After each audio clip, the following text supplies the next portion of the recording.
and be in the headlines. Others, not so lucky. Who's it going to be in 2019? The crowd are on the feet, and the green flag waves at the back. The start so important in the run to Lisboa here. Up go the revs. Out go the lights. Away we go, and a good start from Juri Vips. He's up and running already. Schwartzman got away well, but a better start from Lundgaard. Lundgaard already alongside Schwartzman as they file down towards the Lisboa. Lundgaard side by side with Schwartzman, and up the inside comes Vasseur. Vasseur's looking for a part in the party, and look at Richard Vasseur. Richard Vasseur, the Dutchman, is in second place. A superb start. Someone's got a puncher in the middle of the field. It's one of the Prima cars, and I think it could be Schwartzman, but through to the lead goes Vips. Wow, what a start. It really was. It was a very, very good start on the second row of the grid. Christian Lundgaard and Richard Vasseur really did get a rocket ship start, and that's the advantage now held by... Oh no. Schwartzman, one of the favourites, and the champion is out on the first lap. And I have to say, that is the cruelty of Macau. After the perfect season as champion, he doesn't get to take part in the World Cup final, so to speak. But Juri Vips has now just vanquished one of his closest rivals, but he won't like the sight of Richard Vasseur behind him, because Vasseur now will have his tail up. Vasseur, ironically, a former Red Bull Junior. So he would like nothing better than to beat the current one. But look at the advantage already that Juri Vips has got. We haven't even completed one lap out of 15, and already there's big daylight between himself and the second place car of Richard Vasseur. But it was the second row that really got such a very good start indeed. Robert Schwartzman, what disappointment for him. That's what Macau's all about. It looked like he got a puncher, and he must have slowed the rest behind him, because he was right in the middle of the circuit going slowly, and I think that may play a part in Vips's lead at the moment, but it doesn't matter. He's just put in too fast a split. So, ooh, look at the queue at Melco. They're almost stopping and bumping into each other. Vips is off and running, and still Sophia Florsch trying to get that wheel turned around. Look at that two-wheel. She's having to turn 3 times almost to get that wheel done. Through comes second place for sure. Number 9 is Christian Lundgaard, the Dane. It's Estonia, Holland, Denmark, Italy, and Burundi. And the gap at the end of the first lap, almost 2 seconds that Juri Vips has over Richard Vasseur. Really impressive by Lorandi, who has been here before and has come back. He was here a few years ago, but he hasn't raced here in the last couple of years. And look at this, the big surprise. He's 4th at the moment. Logan Sargent of the USA is in 5th place, and Ferdinand Haxberg is right up there too in 6th. Logan Sargent, never having been to Macau before this weekend, very impressive when I first saw him competing British Formula 4, and Logan Sargent up into 5th place. Yeah, some good overtaking going on at Lisboa. That's the obvious place to overtake here. That was Dunner just going through on Kivan Andres, I think, and some real interesting moves here. Callum Eilok with a not so impressive start. He's down in 8th position. He's gone slightly backwards, and we're also watching Enzo Fittipaldi coming forward. So too Liam Lawson, who's just set the fastest split time. There he is, going through your shot now. Another one of the Red Bull Juniors in his first outing at Macau, and looking for a good result. He just did a 22.4 in that first split. Those to watch going forward, Marcus Armstrong from his grid position up into 16th place at the end of lap number 1. Who else do we need to look for? Well, double champion Dan Tickton up into 22nd after the first lap. Well, Schwartzman, I don't know if he's still sitting in his car, but I would be. I wouldn't want to get out. I just would be so distraught after all the hard work and after a brilliant season where the Russian came here on an absolute wave of glory. And that's Macau. How cruel can it bite? I said some will go out in a blaze of glory, others will be forgotten from the results list. And I'm afraid Robert Schwartzman, thankfully, can take away the fact that he's champion. But this could well be the man who was 4th in the champions' chance. And fun enough, ironically, he raced for Prima, did Juri Vips in his early career in F4. The gap's come down, 1.7 now between first and second. Juri Vips it is that leads. 2 laps are completed. Vesti going the right way as well. He's in 17th place. Beautiful sound of these new FIA F3 cars ringing out at Macau as everybody jostles for position. Habsburg just going through the Mandarin in the number 10. Bashaw doing a really good job. What a sensational start Richard Bashaw had. Lorandi under pressure now from Logan Sargent, the former kart world champion. And Logan Sargent, also a rookie here at Macau, following in the footsteps of the likes of Santino Ferrucci, Ryan Tavita, and Gustavo Menezes. Christian Lundgaard. Here's another look at the start. Now, watch out for Richard Bashaw. He's in the number 21 in a red car, and you'll see him, there he is, on the second row. You know, he's currently in, what, 4th position. But now watch him to the inside. This is where he's brilliant. Everybody else is jostling for position. And watch Richard Bashaw. How good is this? He makes one place up here, another place up here, almost challenges for the lead, slots into 2nd place, and that is dynamite. And there's the puncher. I think it must have been a bit of debris on circuit, because it's got to be a puncher, don't you think? It's one that we'll be talking about for some time. Or has he lost some wing there? Maybe the wing has gone into the tyre, because yes, the wing is damaged. Yeah, certainly a deranged front wing for Robert Schwartzman from the front row of the grid. Here we go, we'll see it now. Keep a close eye on Robert Schwartzman's front wing here, and let's just see what happens. He goes into the first corner, and does he touch Vips? We'll soon find out. Oh, it's tantalizingly close, and oh, that's Lundgaard, and Lundgaard clips the front wing. Not by any reason. He had there was just so little room there, but Lundgaard it was that touched Schwartzman's wing. The wing then went into the tyre then burst, and he was left nowhere to go but down to the Lisboa runoff. A total disaster for the champion. So, 2:08.009, that's Vipsa's best time so far, but to be fair, the top 4 are all running on similar times. So the advantage now held by Vips after he popped in the fastest lap after 3 laps, 2:08.009, the gap 1.8. Sargent popped out and had a look at the Italian, Lorandi, who is trying to hold him off, and he has been now. Alessio Lorandi of Italy. Oh, we've got another crasher, and that is that the campus car? I think that could be Enem Ahmed, and they could bring out a safety car, because they don't think they're going to pull that away. So here comes Sophia Florsch, and everybody slowing down to see that accident there. We'll get a good view of her view up the hill now. Who do you think that is stuck in the barriers? It might have been Porcini. I'm not certain of that. Yeah, well, we'll soon find out. And like I said, I've got a feeling it may well bring out either a virtual safety or, as Yuri Vips continues on, or at least a local yellow. But Yuri Vips now, what, 1.8 seconds. Here we go. This is the 33 car. Leonardo Porcini, quite rightly, good eyes, the campus. Oh no, and a big off, and that surely will definitely slow proceedings down here, and safety car has been deployed as a massive smash has occurred right in the middle of the track. And that could have been, I'm trying to think who that might be. Is that possibly Habsburg? An ART car for sure. Let's have a look. Could well be. Well, my guessing at the moment is it could be Ferdinand Habsburg.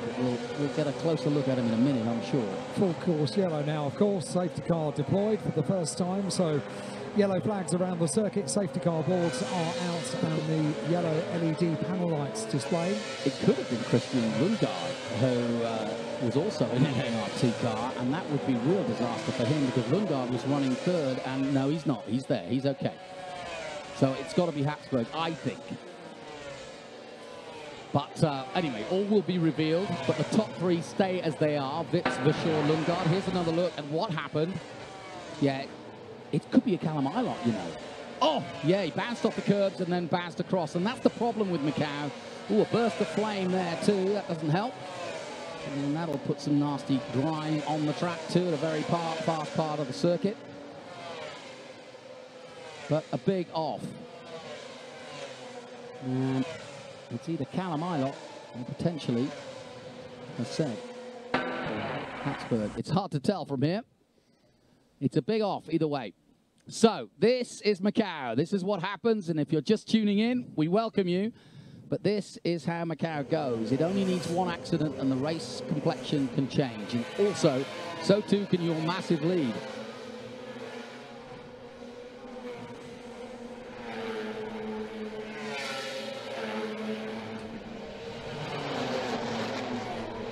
So everybody cools down. And let's just take you through the... And Lundgaard stay first, second and third. Lorandi stays in fourth for Italy. Logan Sargent. Ilott is in sixth place, so it's not Ilott, I think. It's Habsburg. It is Habsburg. Yep. Beckman, Andres. Well, I'm glad to have seen him hop out as he did. Yeah, it is Habsburg. And what a shame, because he's had a down, an up, yes, and a down and an up weekend, hasn't he? I was hoping for a good race for Ferdinand, who's been pedaling in DTM this year. Let's have a look as we wait for the start of this race to resume effectively. Let's have a look at the start of the race again from Juri Vitz's view. And looking back from Schwartzman, I bet this is very interesting. Look at Lundgaard and Schwartzman. They were side by side, and you will see the touch now. Watch to your right. Coming up as they turn in to Mandarin. Just touching behind there, and that was all it took. And this is fantastic. Richard Bashaw taking the advantage, brilliant there. And he almost had to go up the inside here. He thought about it and slots into second place, and that is supreme driving by the Dutchman. Great to see. And, it only takes the tiniest of clips, doesn't it? yeah, and sadly, Ollie Caldwell's out as well. Oh, that's a real shame. And it doesn't look like there's any damage to the car, so something mechanical's gone wrong there. We wonder if he may be the youngest starter of the Macau Grand Prix. Kiwi fans, Lawson is 10th, Armstrong is 13th. Japanese fans, Sonoda, the only Japanese in the race, is in 12th place. And confirmation, it is the ART Grand Prix driver, Ferdinand Habsburg, who's come here many a time before, but sadly will not complete today's race and has had a big smash into the walls here at Macau. Now, they'll get it cleaned up fairly quickly, but it does mean that we will have a shorter race, and Habsburg had just hit the top speed down the straight, and it is a much faster circuit now with these new cars, but it doesn't seem to be concerning this man. He joked in the press conference, or in a quote I saw him quoted as saying, you know, they were worried about how the faster cars will go, and he said, well, if they're worried about it, they should go slower. Spoken with true confidence. Here's another look at Habsburg's crash. He touched the inside wall there, and that threw him into the outside wall just under Teddy Yip's house. So, yep. And then a little burst of flame from the exhaust. So that car crumpled. But it did its safety bit, and out he jumped. And I'm glad to say, let's hope they clear up that as soon as they can. But a real shame, because Habsburg's been a real character at this race. He is one of those guys that absolutely loves coming here. Yeah, I was going to say, he's been building up to this on social media. Yeah. And absolutely loves the event, embraces the event. Disappointing that it finishes in this way. In fact, yesterday he was inviting people to suggest songs that he could add to the playlist to get it pumped up for the race. I love it. Great stuff. Yeah, his fourth visit here and a best finish of fourth, and that was when he was crashed out. So I wonder if he'll come back again. It wouldn't be surprising if Ferdinand Habsburg were to do what Joel Eriksson did this year and come back and try the GT race. He's certainly capable. Look at the fantastic helmet that Juri Vitz is wearing.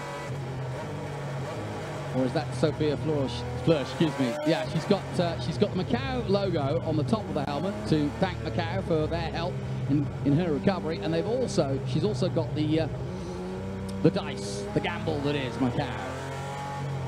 She's looking to do a full season of FIA F3. This, believe it or not, how about this? This is your first race in FIA F3, and it's Macau.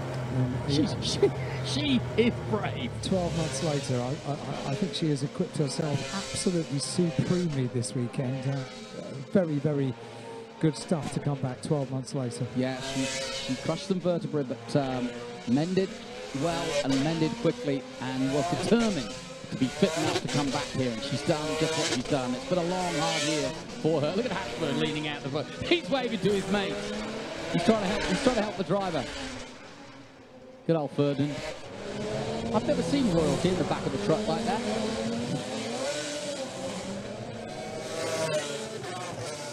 Fantastic stuff. Now, this restart is going to be oh so important. Yuri Vips was one of the first people to say that he was delighted with getting the pole, but he wasn't sure how good a thing that was, because he's seen in previous Macau Grand Prix that having the pole position is not always the big advantage that you might think it is, because with the run towards the first corner, you're almost a sitting duck for everybody else to slipstream past you. So he was a little bit apprehensive after taking the pole and knew that he had to make a cracking start, and he's going to have to do so at the restart of this one. Richard Bashaw has already proven that he's capable. Richard Bashaw has certainly got a, not point to prove, but he isn't as well known as some of the more experienced drivers. Remember, this is his first run at Macau. And it's going to be interesting to see how he gets on. That was very clever off the line as well by Bashaw. Very smart driving indeed. Well, he was 13th in the overall championship at the end of this season. He did the Toyota Series in 2018, got runner-up in that, has done a few GP3 outings, 8 races in GP3 to 15th in 2018, and also the Formula Renault Cup, but never really had that much success, although he's always been a quick driver, and like I said, Red Bull picked him up early on. And also keeping an eye on Dan Ticktum. He's still in the running. And you never say never in this race, do you? He's down in 18th position at the moment, the champion. Armstrong up into 13th place, Vesti going with him. He's up into 14th place. 6 laps completed now behind the safety car. Now they've cleared the car from the circuit. They need to do potentially a little bit of clearing up down there before hopefully we can get things back underway. What happened to Jake Hughes? I'm surprised to see him down in 21st place. He was the fastest man after the first practice on Thursday, or one of them. It was, yeah, he was top of the times in Q1. We had 2 qualifying sessions and then the qualification race. He topped the times on Friday and on Thursday, I beg your pardon, and then into Friday, things turned around a little bit. Tell you what, Christian Lundgaard has got very lucky, given that he touched with Schwartzman down the straight, and no fault of anybody's, but they did.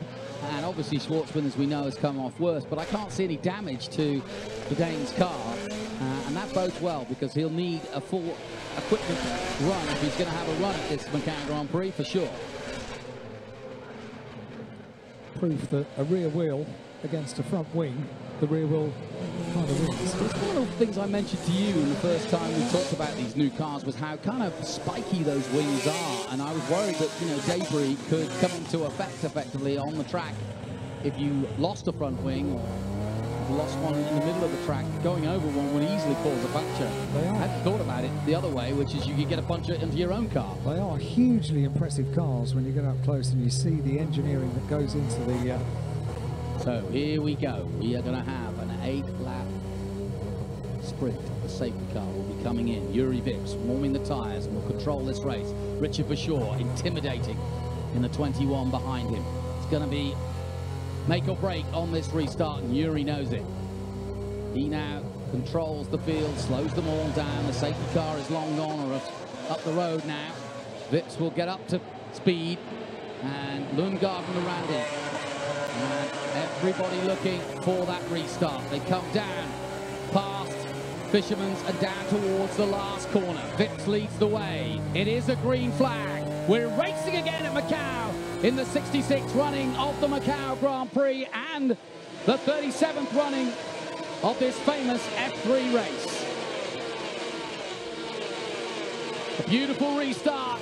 Richard Bashaw getting ever closer as we look from Vips's view. Look how close he is as they go through Mandarin. There's a chance here for Bashaw. He comes alongside and past. And that's great racing.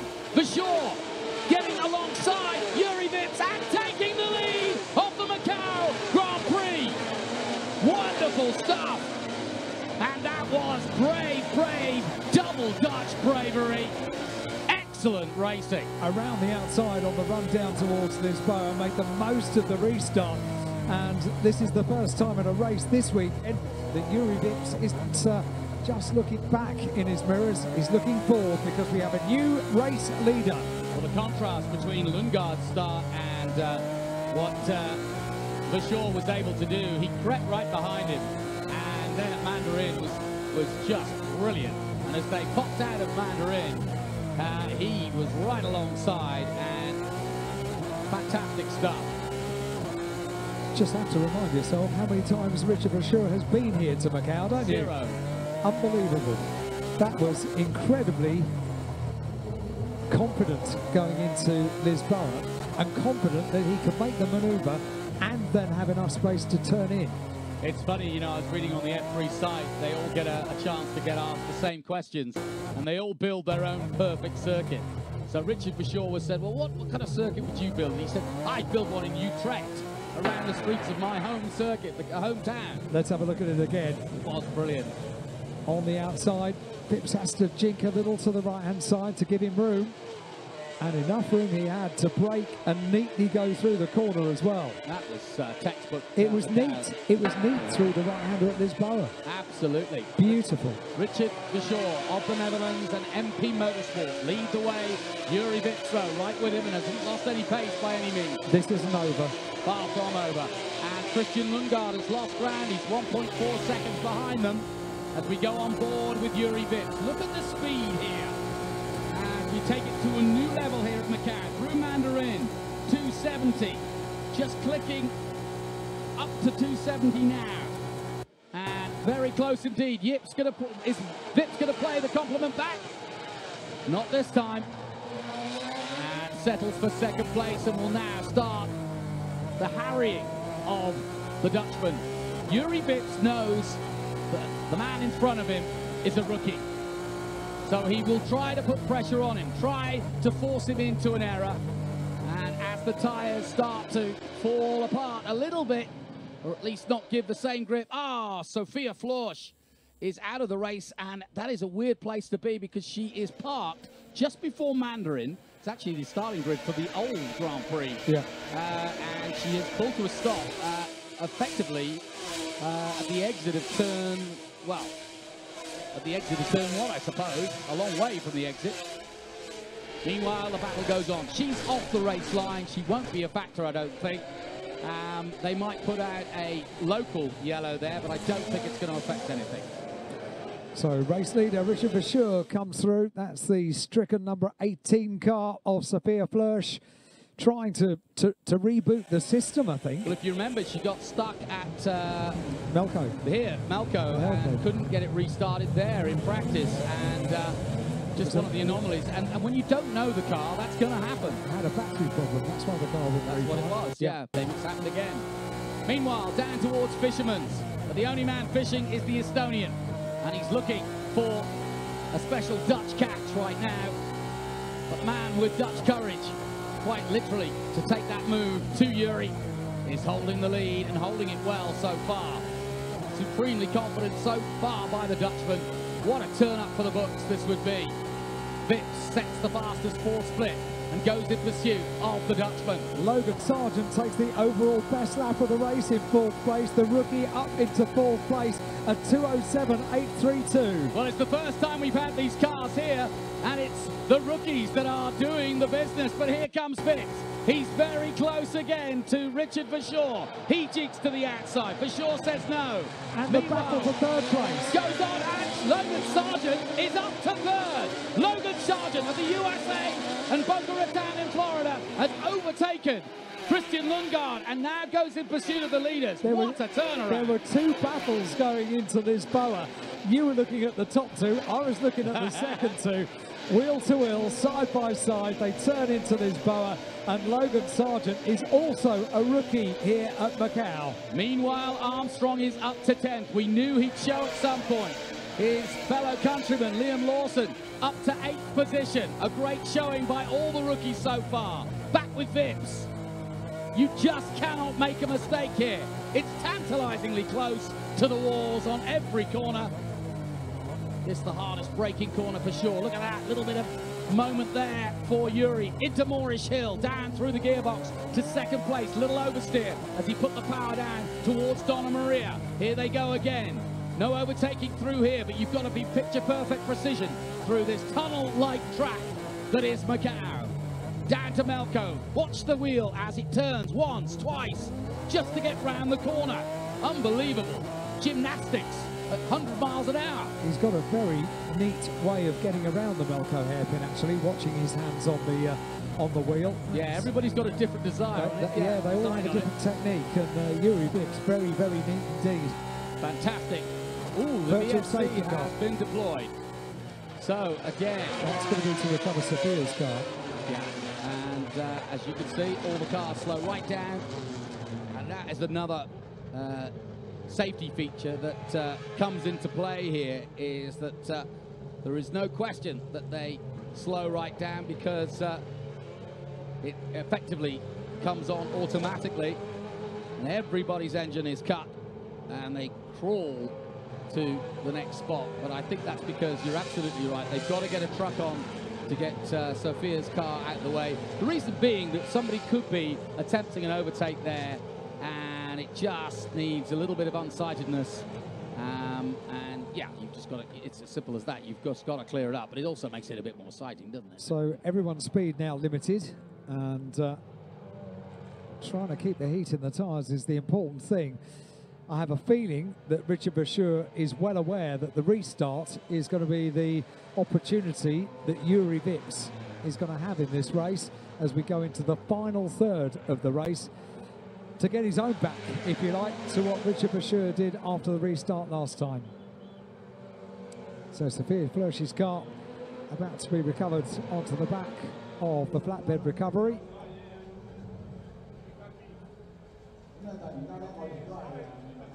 Tense on circuit, tense around the circuit, tense in pit lane as well. There's a huge amount at stake here, and Richard Bashir so far has impressed greatly on a debut at Macau. Yeah, no question about it. And I read his stats earlier, like I said, and you know, he's been in all the right championships, and coming through, he was picked out by Red Bull. And he just, you know, I mean, 13th in the championship. He's not the guy you'd pick to go to Macau and change the world. But that's what the beauty of Macau is. I was reading a great article in Talk Motorsport this morning about how it's not necessarily the winners that go on to Formula One. It's the guys on the podium. We had some great winners at Macau, but not all of them go on to Formula One. They don't always look to the winners.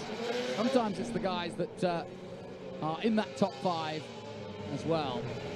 And Hamilton didn't win here, Rosberg didn't win here, Coulthard did, Schumacher did, Ralph, who's here, did. They all went on. Sophia Flörsch, although the car is being recovered, can be extremely proud of the job done this weekend to compete at Macau 12 months after her accident. The virtual safety car period is coming to an end because the car is recovered. Sophia with fans all over the world.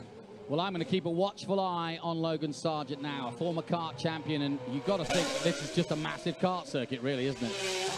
So here we go, battle resumed as the power picks back up again. Oh, and a moment there for Bashir. But there's no way through. There's no way through, but a mistake is a mistake, and Yuri Vips knows when to pounce.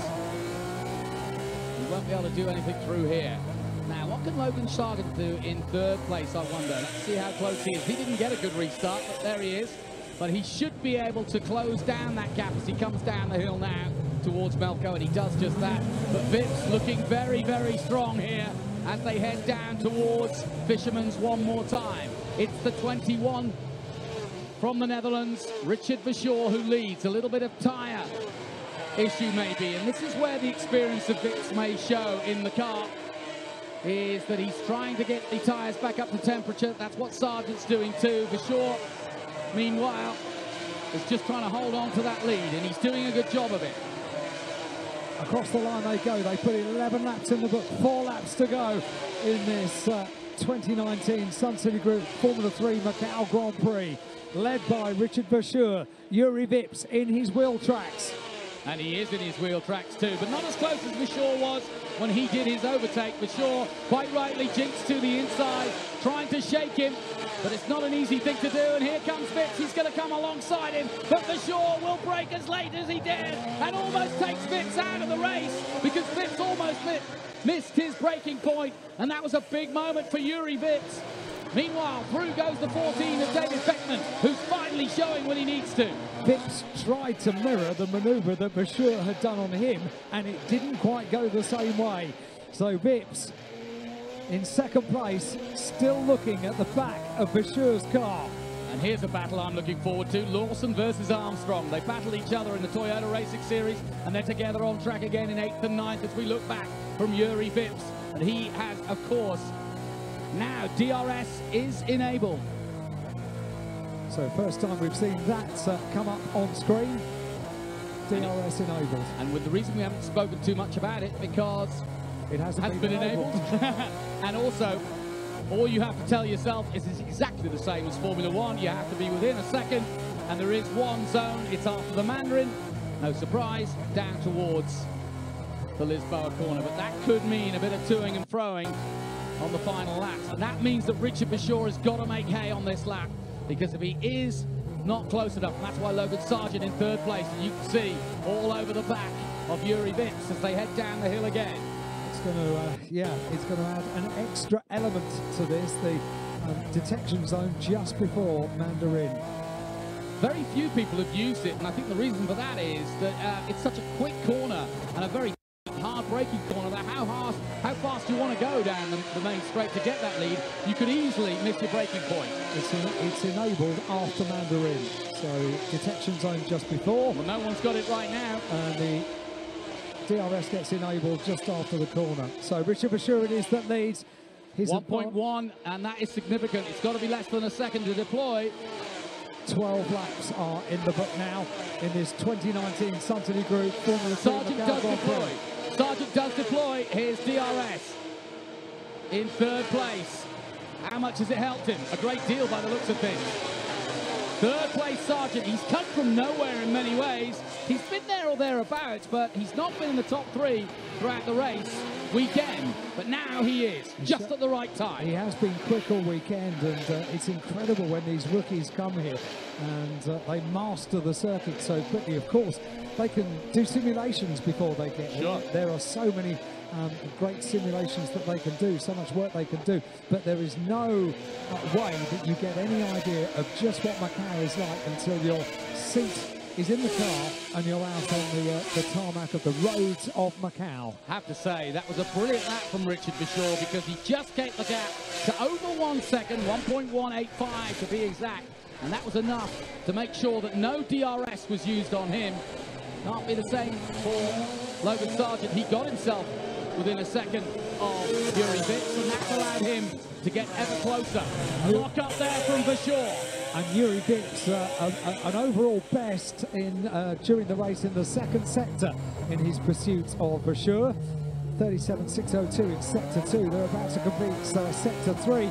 Give you an idea of just how much he's closing. It goes purple once again, so Yuri Vips, 2 consecutive, in the mountain section, 2 consecutive purples in his pursuit of the leader. And he's desperate to get within 1 second of Verschoor as they come to the last corner. We'll be able to check the times. It was 1.185, but a brilliant lap by Vips, and you can see he's working the steering wheel. Here they come across the line. Verschoor does a 207.3, a 206.8. The gap is 0.7. DRS will come into play now for Yuri Vips. Verschoor did everything right, but there was only so much he could do. Here we go, down towards Mandarin. Just because he gets DRS does not mean he's going to overtake the Dutchman. He deploys it now. He's going to suck the air and get as close as he can to Richard Verschoor, who's slightly a sitting duck here, but holds on to the lead. You've got to brake all the same. And that was what we were saying about DRS.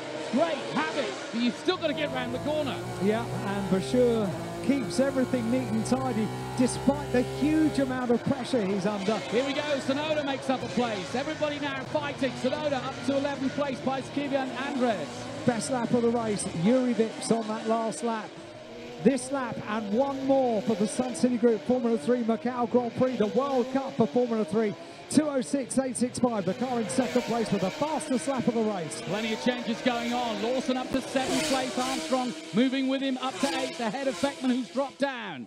Callum Ilott is still 6th. Lorandi is in 5th place. Christian Lundgaard holding on to 4th place, but the battle is at the front between the top 3. Absolutely wonderful battle between these two. Yuri Vips in his second year at Macau. Richard Bashir in his first year at Macau. He leads. 1.5 laps to go as they twist their way through the barrier. Another little lock up there by Bashir. Into Melko. Fantastic onboard pictures here. As almost tapping the back end of the Dutchman goes the Estonian. Almost touching the wall and touching the barriers. It's so quick. No room for error. Absolutely zero. How thrilling can you get them going on board with Yuri Vips chasing down the race leader? Little mistake there. Little mistake and a little oversteer on the exit to Fisherman's Wall for Yuri. But he's still going and he's pushing like as hard as he dare right now to try and stay with Richard Bashir. Let's take a look at the gap. Bashir does a 2:07.5, a 2:07.4. The gap is 0.6. DRS will again come into play. But not this time for Sargent. Only Vips will be able to use it. Here we go. And away he goes, opens it up, sucks in the air and says, here I come. And Bashir gets as wide as his Dutch elbows can make him. Up the inside goes Vip, but he can't do it. Bashir supreme under braking. This is a fantastic display of Macau racing by Richard Bashir of the Netherlands. And now on the final lap into position. Everybody fighting. This is Lawson and Armstrong. They're going at it. Lawson in 7th, Armstrong in 7th. Those two have been at it all year long, and Armstrong definitely wants to beat his fellow Formula One junior. One from Red Bull, one from Ferrari. But right now, we're watching a man who had a junior Formula seat, but he's now beating the man who Red Bull believe is a better racer. Bashir has come to prove that wrong. Richard Bashir of the Netherlands on his way to victory here, if he can hold it all together through Policeman's for the last time. Had a lot of fun with him down in New Zealand in 2018. He was a great racer there, no street circuits, but he showed that he's got pace and he's got confidence, and he has driven with supreme confidence.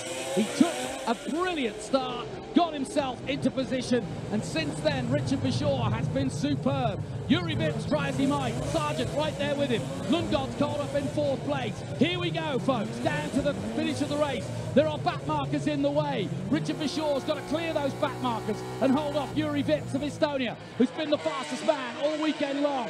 Who is going to win this famous Macau Grand Prix? Here we come to the last corner, and for sure, it's Richard Bashir. He's done it, fantastic stuff. Oh, I don't believe it. A rookie wins Macau for the first time of asking and beats one of the top drivers in the world of FIA F3. Superb racing, they can't believe it. MP Motorsport are winners at Macau. Brilliant race. Didn't put a foot wrong, and despite DRS, he held on, and they can't believe it. Wow. You know, it's interesting. I talked about MP Motorsport, and they said, well, we're not really favourites for a race like this. It's not really a racetrack, you know, that we've got the experience compared to the other teams. And I think they just cannot believe it. And they've also got a great result with Liam Lawson. 7th place, holding off Armstrong. So it's been a superb day for both their rookies. Yuri Vips takes 2nd place, and the Americans take a rare 3rd place here in the City of Dreams. and broken dreams as well, I'm because afraid so, Yuri yeah. Vips, after the qualification and the qualification race, may well have thought, okay, just keep this neat, keep it tiny, do what I did yesterday, and victory will be mine. Logan Sargent, what a performance by the American. I can't think of the last time we saw an American on the podium. And two rookies on the podium. Richard Bashir that and I think Logan is the best Sargent. story of all, yeah. Supreme. The cars were all rookies, and we've got two rookies on the podium as well. Let's just go down the order and see what happened to the cars that we were watching. Marcus Armstrong, you mentioned, finished up in 8th place. David Beckman in 9th place. Vesti in 10th place. Tictum, the winner from the last 2 years, 13th place. But Richard Bashir making the most of that restart, just superb. Well, the confidence that he had round the outside and then turns in, and the car was nowhere near the barrier on the outside. Well, I'm sure the legion of 60,000 fans that follow Max Verstappen around the world will just keep an eye out for the number 21 from now on, because I think once you win the Macau Grand Prix, you step up into rarefied air. And in the current situation with the Dutch Formula One Grand Prix coming up, I think Richard Bashir may well be a well-known name by the time we come around to next year. Incredibly impressive.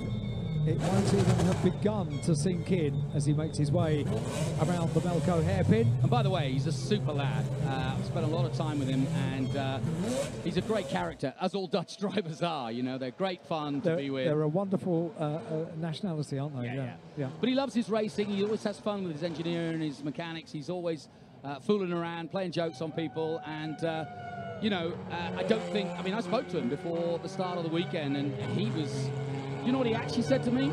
He said, I said, how was free practice, first free practice? He said, I was dizzy.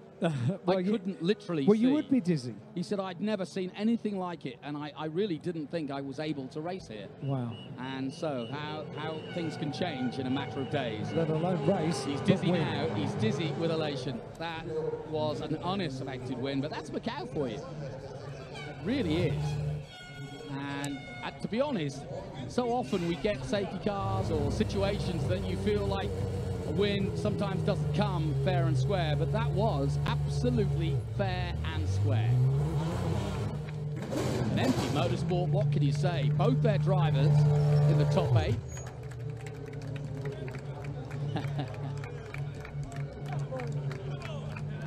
And the Dutch courage continues. We've got another one. I love it. Going to say, Formula One are going to be smiling. They took the coverage, and now they've got another Dutchman to cheer about.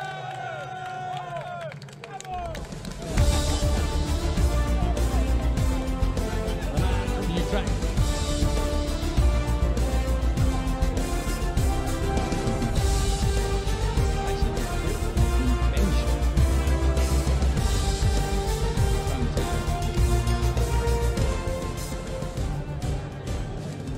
If you want to follow him from now on in, why not go to his Twitter @R_Bashir1. And today, he's just that. He's getting followers by the hundreds as we